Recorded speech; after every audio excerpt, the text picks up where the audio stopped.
Hey Theater Inspires! Welcome to Make It Sparkle, a series to get ideas and inspiration for your theater and dance shows. This video is about music and theater, and it features Kim Grigsby. Kim is a veteran music director, music supervisor, conductor, arranger, and musician on Broadway. She's provided music for shows such as To Kill A Mockingbird, Flying Over Sunset, Amélie, Spring Awakening, You're a Good Man, Charlie Brown, and beyond. Kim is passionate about all kinds of music and incredibly kind and generous in her teaching. Hope you enjoy this and get some fresh ideas.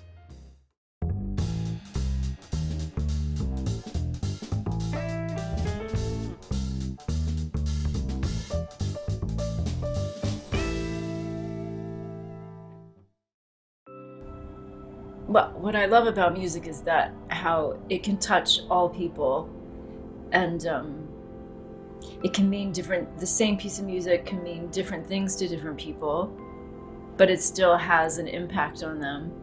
And in the fact that it can touch all people, it then connects all people also. And not even just all people, as I'm learning, like all living things, just the vibrations is, as you get older, you start to understand physics and things like that. Like we're all made up of the same stuff, and this music it's already in the wood before it becomes an instrument, and what's in there. So that's what I love about music. And then specifically what I chose to do with music is tell stories. And so I always approach a show where the music is a character and an essential character in the narrative. And so I work with the director, the choreographer, the actors, to understand the composer's intent of why is the music doing this at this moment. I rarely find that it's just arbitrary. It would be like 0.001% of the time is it just like, oh, toss something off. There's usually thought and purpose and intent behind every note and every rhythm and every harmony that's chosen and color. We used two instruments, guitar and an organ, and to represent two different, there's the sacred, which is the organ represents, and then the secular that the guitar represents, like when they're home and they're on the front porch and, and part of this community, and just that it's a, just part of your everyday, just to pick up the guitar and play it, and, just a little tune. And then the organ brings us into the courtroom often, and there is language by Aaron Sorkin that Scout says in the introduction. She says, Atticus took us to church every Sunday, but the courtroom was his chapel. And that helped us, there's practical reasons we chose these two instruments, but then these are the reasons that you come in. And when I was thinking about the pump organ, for me, like the guitar was a given. Like Adam was very, very clear that he wanted to have a guitar beat, and that seemed right for Alabama and that time period.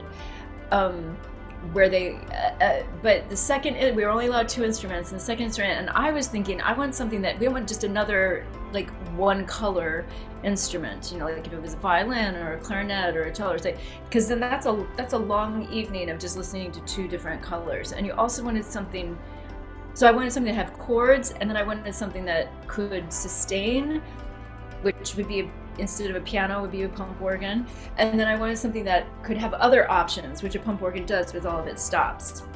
So then I was reading To Kill a Mockingbird, the novel, just to be reminded of that. And there's one mention that Scout talks about.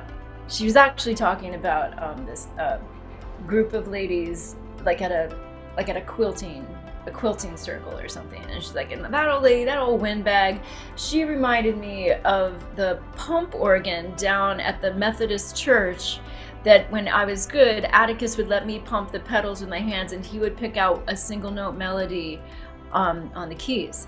And I was like, hello.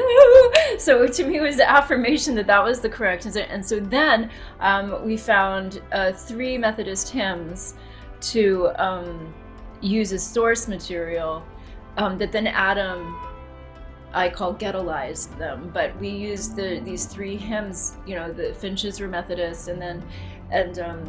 so anyway, that's how. So it serves to talk about how, you know, Atticus is talking about God and saying, you know, you're talking about your morals in terms of these decisions that you're making and how you're behaving, but then you also are.